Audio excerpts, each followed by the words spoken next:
Welcome to the Berks Homes podcast, the business of building homes. I'm Katie, I'm here with my brother Ben, and today we are going to play a little game. Finish a sentence. Finish each other's sentences, basically. Don't get that Frozen song in my head. Yeah. So we have some prompts in front of us. We're going to pick one out of the little container and answer the question. I guess you're starting. I am starting. Well, you're starting. I'm going to give you the first one. Okay. If Berks Homes had a mascot, it should be... Now this, I'm so happy that you asked me this question because I'm going to answer this two ways. Okay. That's going to be all of these, probably. We're going to be like, well, on one day it's this, but... We're going to start out with a little story. We're going to go back in time and talk about the one time we did have a mascot here at Berks Homes. Okay. Enlighten us. Are you not remembering this? Am I the only one laughing here? Joe Roslin is already laughing. Is this listening to this. Yeah, I think I know what you mean. Go ahead. We had a sales manager, one of our broker, I think, at the time, who was very much into trying to attract attention from the public. Let's come up with ideas and things to grab attention. I think this was in the downturn, so maybe showing a little desperation. Any attention. Yes. And she asked that we come up with a character or mascot. And as a little nod to you, Joe came up with Benjamin Beaver. Yes. Yes. The builder. Oh. Benjamin the Beaver builder. Yeah. That was time. So if you want a visual, yes. Joe still has them. Yes. I think I remember those. Yeah. Sketches. It didn't get out of... Oh, it did. I don't remember. He made a flyer. Oh. Oh, I very much remember. Benny the Beaver. Yes. Okay. And where was this flyer sent? I don't know. Like brokerages, maybe? Man, I wish we had the whole story. We'll have to revisit this one. I'm going to give a recap of Benjamin the Beaver next time. I did not. That was not what I was thinking. Well, we officially do have a mascot. Yeah. And it is a little bunny. Yeah. Yes. Yeah, that's what I was thinking. Mm-hmm. And that's driven because it's a nod to our dad's first foray into entrepreneurship when he would raise and sell bunnies. And we can find them hidden all over the place, right? In every model home, there's 1 or 100, depending on what season it is. Typically, if we decorate a model in the spring, anytime before or after Easter, there are so many everywhere in stores, so it's really easy. Sometimes we get a little carried away. With the bunnies. And all over this office, actually. They're everywhere. Yeah. Mm-hmm. So what about you? I was going to say John D'Angelo. Would be John DTV. He is a mascot. The mascot. Yeah. Yes. Yeah. Because if you were going to package somebody up as, what is Berks Homes, it would be him. That's a great answer. Yeah. That's what I thought of initially. In the Cape. Yes. Which is a reboot of John DTV. Yeah, you got to watch that video. I think it's on YouTube, right? Yeah. Yeah, that was very funny. Oh, we're going to have trouble reaching in here. You are. Yes. Okay. If I wasn't in home building, I'd probably be... Oh boy, that one's... Well, I mean... We should answer for each other. Okay. So... Go ahead. You answer for me, and then I'll tell you how accurate that's going to be. You would be the water boy for the Eagles. That's really close. Okay. Congratulations. Thank you. What were you going to say? I'd like to shoot a little higher than the water boy. However, adjacent to that, I would do everything in my power to buy the 76ers to get rid of their horrible owner. Yes. And actually run that franchise the way it's supposed to. So, very close. Well, we should do both. We could do both. Yeah. Okay. I would like to be the water boy for the Eagles just as, a job. That would be amazing. Yeah. So close. What would you do? Let me think. I'm going to answer for you. Oh, okay. I feel like you would probably be still in the space somehow because you like design stuff. But realistically, you would probably have done something with your degree. Yeah. You know? Psychology? I guess. I don't know. That Can sounds you? awful. Yeah, I don't. Which degree? I almost got like 4 different ones. What do you think? What do you think you would do? I would just probably do what Rachel does, our sister Rachel. Right. Oh, yeah. Who just starts a business. Right. Hyperfixation on something and crushes it and sells it and then starts something else. I would probably just have so many things going. Many muses. Yes. Yeah. Yeah. I can't believe I've stuck with this long, honestly. Me neither, personally, for myself. Yeah. But it's just that passion from when we were young. Yeah. This is always what I wanted to do. So, okay. The most home builder thing I've ever done outside of work is... Oh, this is a good one. Do you want me to answer for you? No. You just go ahead and answer it for yourself. I mean, probably like walk on job sites for other builders. You know, I mean, that's just like this weekend. My daughter had a soccer tournament and I drove my kids around in between games and stopped at a bunch of houses and went inside. I mean, that's what I did. Go look at them. And I don't know that there's many other industries that happens a lot. That you can watch or that you're just like somebody else's. Like it doesn't stop. You're just like trying to always learn something or see how they do something. I was taking pictures of like window heads and stuff. Right. Something that I'm focused on right now. And that's all you see the next time you go out to any job. Yeah. That's what I was doing. I would say that's exactly what my answer is, but it's not on job sites. It's more in retail. Okay. So finishes.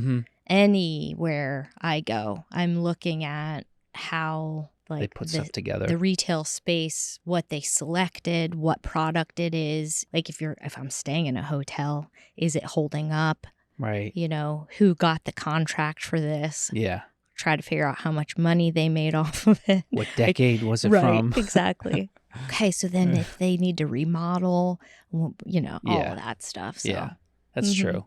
But I don't know. I just have this one, MO of growing up and doing this my whole life. I don't know what it's like if you're like a financial analyst. Yeah, do you think about it? Like when you go places? On the weekend. Yeah. What are they doing? Right. And I'm not saying I just wake up and go drive job sites. I'm just saying, like, as I live my life, driving from A to B on the weekend. And if there's a new community on the way, I'm just going to, my kids are like, oh, Dad, and I'm just like, what? I have to. I'm compelled. Right. So that's the most home builder thing I think I could do. Also, like, not having a completely finished home at all times. That would be another, there's like, it's done, but then it's, not done. I was going to say probably the most home builder thing that you do is just no matter what house you're living in, even if you moved in yesterday, looking for the piece of land that you want to buy and build on. Yeah, next home. Exactly. Yeah, absolutely. Can't stop. Won't stop. If we weren't building homes, I think we'd be building. So for me, again, this is just you fixate on what's in front of you. I don't know if our dad would always have been in business. I feel like he would have. Yeah. We could be building landscape walls for our life. Oh, I just don't know how I feel about that. I don't like it. Yeah. Not a big fan. I'm not an artist like he is. Right. But, that is like the one consistent hobby. Oh, yeah. Ever since we were little that he's always done. God love him. He can have it. I think the last time you were allowed to help him is... I hit him with a sledgehammer. Yeah. Yeah. Accidentally, of course. I mean, a full throttle swing right on his shoulder. I remember like it's yesterday. Yeah. Yeah. Mom had to make him drink orange juice. Yeah. She thought he was going to pass out. I think he did, maybe a little. So, yeah, you're not involved in that. I was very young, okay? Couldn't have been that young if you could pick up a sledgehammer. Yeah. But I'm just speaking from my experience, just as the only boy and like having such a deep connection to whatever my dad was doing at the time because he was the only other male around. Yeah. It was always like I just was never interested in anything that the girls were doing. You know what I mean? Amy Grant's dance, yeah. Baby Baby, yeah. I made you do. Yeah, maybe that. There were a lot of things I blacked out. Yeah. Do you think you'd be building anything though? Because this is what I'm stuck on. For me, I don't think I'd be building anything. Yeah, I don't know. Creating, yeah, like I said, like maybe building businesses. Yeah, but as like far physically as building. Yeah, that's why I got stuck on that landscape wall thing, right. because that's the only other thing that like Dad's ever built, and somehow I can't imagine I would get caught up in that racket. Yeah. I mean, Mom's probably the only one that scalable. actually like makes anything and does anything Right. in our family. Like Yeah. she's so good at actually putting things together, making stuff, building things, Yeah. you know. I mean, like she has a freaking wood shop. Well, I don't have the patience for the creative process like that. Mm-hmm. Like they both do. You know, Yeah. I like to see results a lot faster. Yeah. So I always wanted to be in business, and I wanted to be a home builder, and so they went together. But absent the home builder part, I don't I don't know that I would be building anything. Maybe building a business to sell it. Yeah, that's really, I think, the only thing that I can think of. Yeah, that would be. Yeah. Is it my turn? Yeah. All right. Okay, let's see here. One thing I wish everyone on the team knew about me is... This is so revealing. You answer. For myself? Yeah. Oh, let's see. About me. I can answer first. Oh, you have something already. Well, I just thought. Okay, go ahead. Like, thanks. I think most people know, but maybe not everybody does. You know, I'm really at my happiest and most content when others around me are. I just really enjoy, maybe I'm not compelled to be this way, but I really like making others happy, like in their finding contentment in their lives makes me happy. You know, like having somebody get over the hump on something, that really makes me happy. And I don't know that everybody knows that. Yeah. You know, I wouldn't. I don't think people would know that about you. Yeah. What about you? I don't know if I have anything about me. I don't think about myself that much. Well, it's hard. Yeah. You know, honestly, I don't know if everyone knows about Addie. Oh, yeah. Yeah. I have an 11-year-old daughter with something called trisomy 9 mosaic. So she has a third copy of her 9th chromosome in 10% of her cells. So it's a very rare disease that I think only less than 200 people in the world are diagnosed with right now. So I don't talk about it very often, but I probably should, because there's a lot of awareness that you can bring for, you know, rare diseases out there, research and things like that. Right. Like we're all part of a study at CHOP, like our whole family is. And how often do you guys go there? A couple times a year at least, right? Yeah, I mean, it depends. Honestly, it ends up being like 6 times a year in Philly. Right. And then there's also another King of Prussia location. Yeah. So she gets more diagnoses. Yeah. Diagnosi all the time. So she has, you know, like a tethered cord that she had. So she's got neuro, lots of different specialists that we have to go see every year. But the crazy thing about Addie is like all that stuff that you said, which nobody's ever heard of. That the whole trisomy 9, right? You know, like that. Like people understand certain diseases that are still rare. Yeah, and this is like you said, 200 people. Right. You know what's so amazing about all that stuff is how capable she is. Yes. For 90% of the normal stuff. Yeah. And hilarious. Oh, man.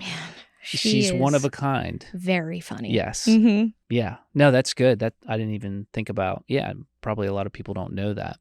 She's quite the trip. The other thing that most people don't know about you is you played college athletics. I did. You were a soccer player in college. Yes. I absolutely loved being an athlete and don't even consider myself to be one anymore. Well, I can't. I should change that. Nobody is at our age. Ugh. As we're trying to reach across the table.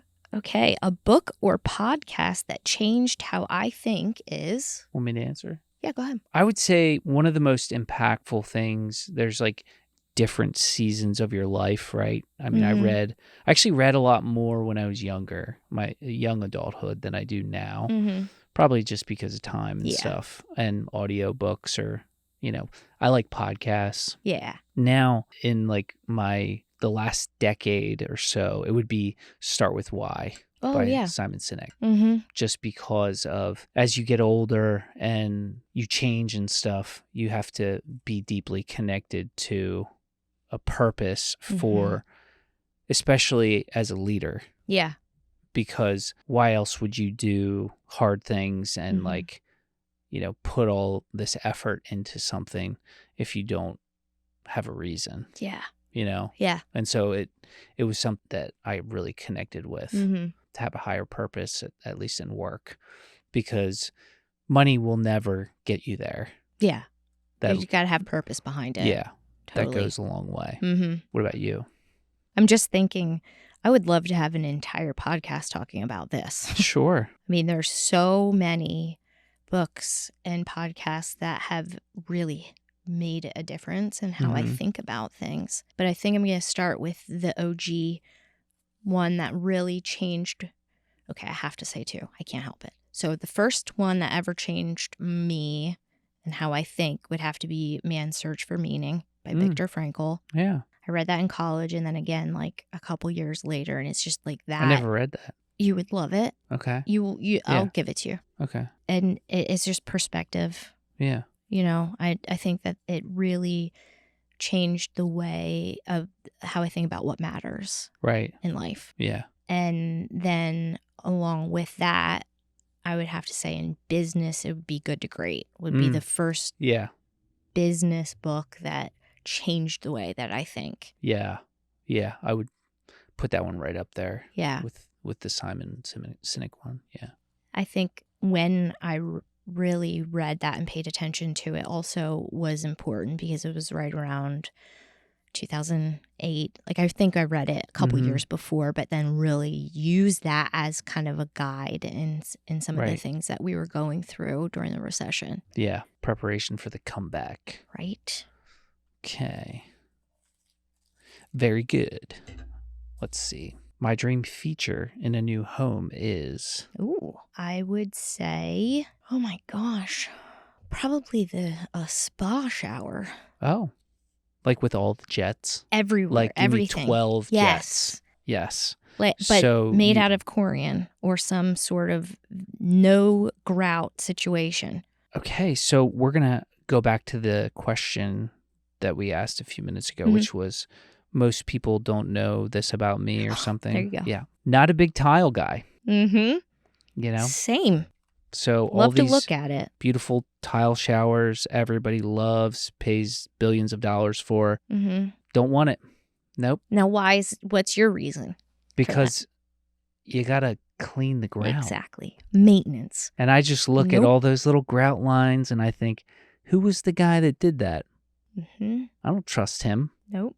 What if it was on a Friday afternoon, Just those little grout lines get dirty and, I'm not telling you not to upgrade to a tile shower, of course. Not at all. Yeah, I just, I'm like a one surface, no seam kind of guy, like you said. Exactly.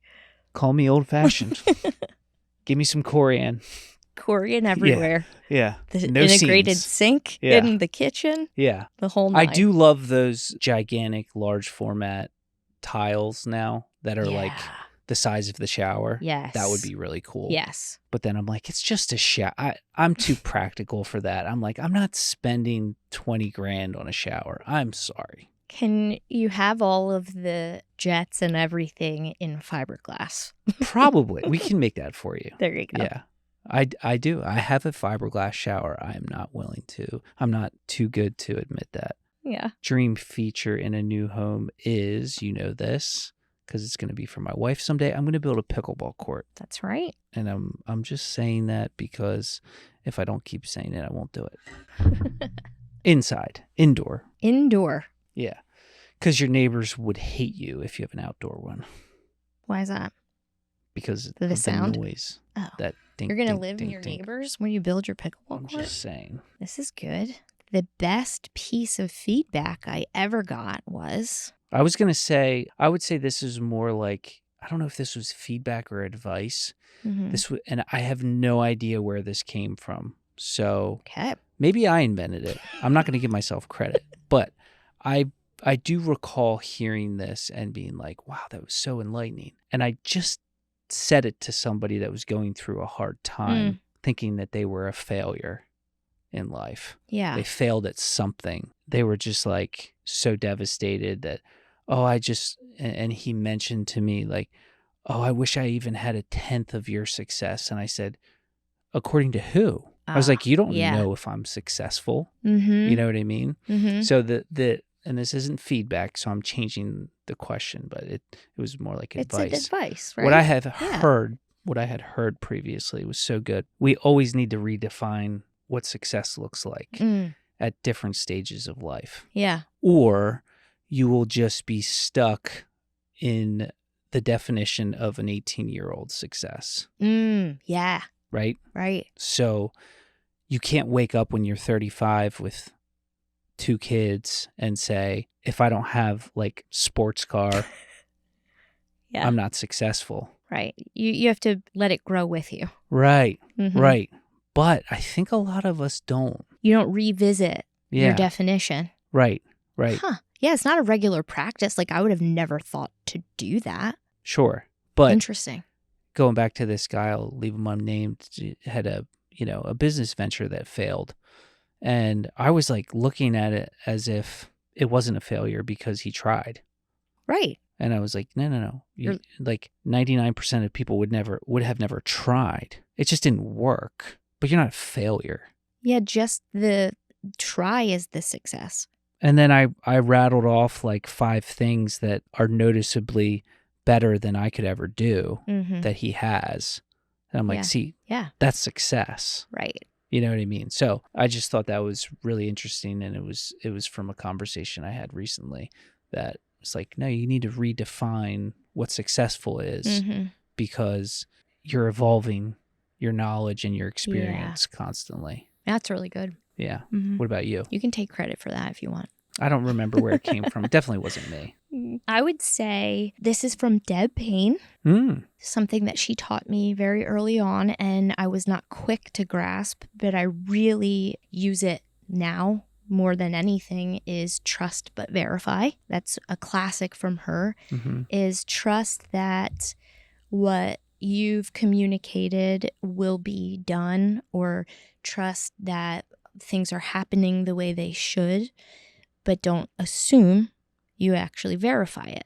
Right. And there's multiple reasons why. The reason I wasn't quick to adopt it when she first tried to teach me is because I thought she was coming at me a little bit. Yeah. Like, what, you don't trust me? You got to verify. Well, yes, because of all of these reasons. Right. Because maybe I didn't do a good job communicating to you what needed to be done or what my expectation was. Maybe there's a miscommunication. Maybe you're doing what I asked, but now that I see it, I need it to be done a different way. There's a host of reasons why you should always check your work that you're delegating to someone else. Also, the king of trust but verify is Dad. Obviously. He just doesn't say it like that. Yeah. He's just Mr. Accountability. Yeah. His notebook. Yeah. Exactly. Yeah. I've learned that the hard way. Well, that's multiple exactly times. Right. Mr. Ramajam over here. Yeah, I did it. Yeah.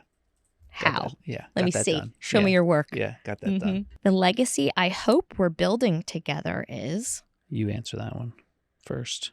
This isn't just phoning it in, is to continue what Dad started and uphold all of the things that he put in place and then make it better. Right. That's always making it better. The long and the short of it. Yeah, I would say for me it's something similar, but that you can do both. We always talk about doing both, right? Winning, define winning. It's like your definition of success. It should change. Yes. Right? But growing, learning, getting better, and winning the right way, which means, not taking advantage of people or situations or other interested parties, but always trying to do things the right way and well. Yeah. Well, living by our guiding principles. Correct. Which, again, to me is the legacy that was started. Right. And then adjusting and improving as that definition changes over time. Yeah. And we're fortunate to have that kind of guide. Yeah. We have the guiding principles, already set in stone. Mm-hmm. That's good. It's a good one. The song that always gets me in a good mood is... Is this for me? Sure. We'll both do it. I mean, to start? Or do I you can have start. it? So I always think of that song that Bryson Stott comes up, his walk-up song. Mm-hmm. Bryson Stott, second baseman for the Phillies. It's called A-OK. Yeah. And then the whole stadium sings it as he's walking up. That's just always going to get me in a good mood. Yeah. Speaking of walk-up song, in college, there was a guy that would assign everyone a song that he had in his head when he would see them. Yeah. So that became each person's song in our friend group. Yeah. So at a party, when you walk in the door, everybody starts singing you your get a song. song. Yes. Yeah. So mine was Don't Stop Believin'. Oh, okay. I thought you were going to say Juvenile. Oh, well, that would be more accurate to my genre back then. Yes. But no, this is Don't Stop Believin'. Oh, nice. Because that's what I acted like, apparently. Oh, okay. That was my personality. Oh, okay. Yeah. My favorite part of the home building process is... Go ahead. Framing. You nerd. I thought that would be the last part for you after doing it for so long. No, I think it's just like that, you get there and there's just foundation sitting there, and then you leave within a couple weeks and it's a house. Yeah, it feels like a couple days sometimes. Yeah. You know? Yeah. Yeah, depending on who's there. Yeah. That is a good one. What about you?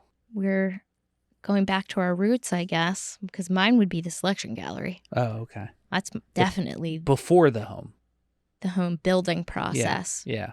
Oh, you mean like to me anything any in of the it process is part of it. It is. But, no, it is. Yeah. But you took building literally. Well, it's just part of the process. I mean, I do love the planning aspect. And you'd think it would be easy after all these years, but I think one of the things I admire the most about some builders who just really have a knack for design and style, that they always evolve. Yeah. And you're always like, man, that looks great. Yes. And this is coming from somebody that is naturally not super creative like that. I've just been around it so long that I can manage. I don't think you give yourself enough credit for that, because you always know. Yeah, but I have to, it's just different than, it's just not like at the tip of my tongue. I need to beat stuff up a little bit before I need to do process of elimination sometimes. Gotcha. When I'm looking at stuff, I know when it looks really good. Yeah. And when something's off. I can't always say why. Yeah.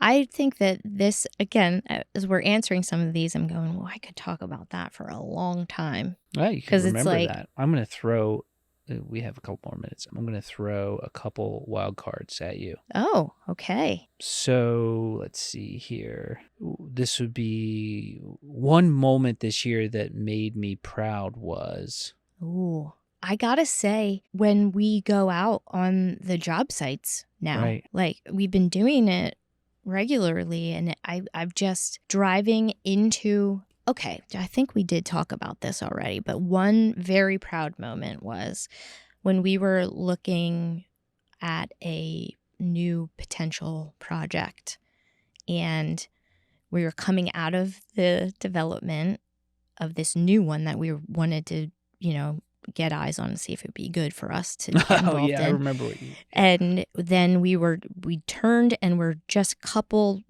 feet down the road, it felt like, and we saw something out of the corner of like I did. I saw something that caught my eye. We it was both like, did. I was driving. Yeah. I was like, and did you see those? Wait. Those are nice. That is a nice development. So I was like, go back. We have to go see who did this. And I had this moment of jealousy. Yeah. Like one of the first times where I was like, who could have possibly made a community look that good? Right under our noses. Right. Who's this competition? And we pulled in and it was our community. Yeah. And we were both like, boy, those look like whatever the model was. Like is that an Adeline? Yeah. Is that Isabella? Like, what? And then we said the name. And we're like, oh, we don't get out here very often. So, in our defense, it was York, okay? So we don't go out there very often. So that was a really proud moment. The product, the way that the community looked. So the build Probably 2 was great. years since, It was that was fantastic. What about you? Yeah, I would say, I think I actually just posted on LinkedIn about it. I went to State College last week just for a quick night. And there was just like multiple things that I was just like driving around. I hit a bunch of the communities up there and I was like, I'm having trouble picking them apart. Yes. That's how I've been feeling. Yeah, I was just like, boy, that looks really good, And then just find something to pick on and email or called the production manager, Todd, and it was like already in process. It's just like, that was really cool. It was just a good little trip. And that's hard. They're 2-3 hours away from here and we don't get a chance to see them a ton. So it's to see everything operating how we would want it that's awesome. One underrated process or detail that makes a huge impact is there any that we missed last week? Because we talked a little bit about that, the small details, big impact. There were a couple of things that we didn't touch on. I don't know if we said it was like the community kickoff meeting. Yeah, that's you a did process. Say that. Yeah, I mean, I always think that's like get every detail out there so everybody knows. That's a huge one. I think honestly, underrated is our reports. Oh, yeah. The information at our fingertips. Yeah. I think that sometimes we take for granted what we have and also don't take advantage of the opportunity to do more. Yeah. Because, information is power. Analyzing, interpreting it. I think that sometimes that's underrated. Maybe that's just me. No, I think it's critical. One more. Okay. If you had to trade jobs with somebody in the company for a day, it would be who or a position or a person? Okay, I'm going to throw a real complete curveball here and say a warranty tech. I was going to say that for you. You were not. When you said curveball, I was knew. Like, yeah. Yeah. Because I just think it would be so valuable to see what they see in people's homes after they've been living there, the feedback they get. I just would like to experience that. Well, I can get you a shirt with your name on it and get you started next week. The last time I was in a customer's home and I tried to do that, I cried. Yeah. I'm sure they tried to make you cry. I'm not kidding. Yeah, I believe you. And then we bought back the next person's house. The next home you were in? Yes. Yeah. No, that was the house before that. Yeah. So I was pulled from leading talking to that. People. Yeah. Empathy. It was a little too much. It's a powerful thing. I would say superintendent because that's just a dynamic, fast-paced, difficult job. And I think I'd like to do it so I could be reminded of how great it is to have good people there. Yeah. Speaking of, my shout out this week, talking about the production team in general, I wanted to shout out Brian DeJesus. Oh, yeah. Because when you said that, that reminded me, he just was covering for a lot. In this Southeast region, it is a small region, but yet not at all because of geographically. Yes, the footprint is just, we have hours of time between communities depending on where you start and where you end. Mm-hmm. And this is the region that we have the most scattered lots and on your land. Right. So between those three variables, there's just a lot going on.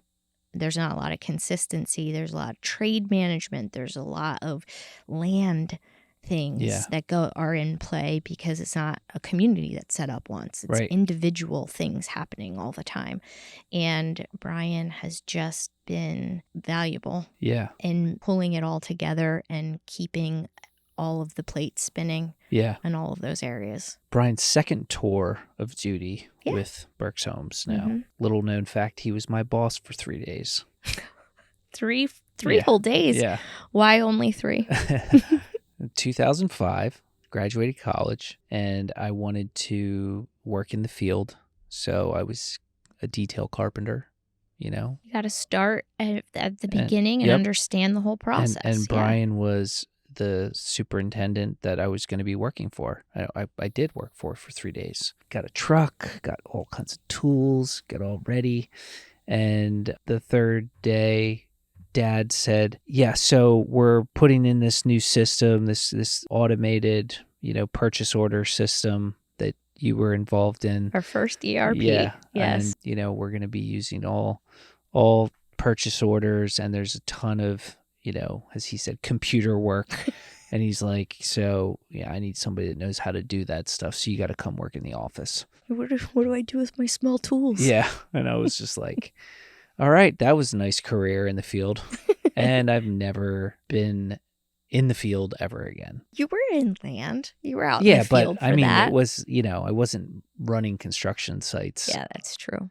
So, yeah. So that was a general theme of you and I. Every time I start doing something, get into it, I'm hyped about it, then I make you help me. Yes. Because that's exactly what happened there. And, bunch of, like the computer guy here, like the irony is not lost on me. So, that was fun. That was good. Wonder if anybody will actually learn something from that. And any other questions that you want answered, just let me know.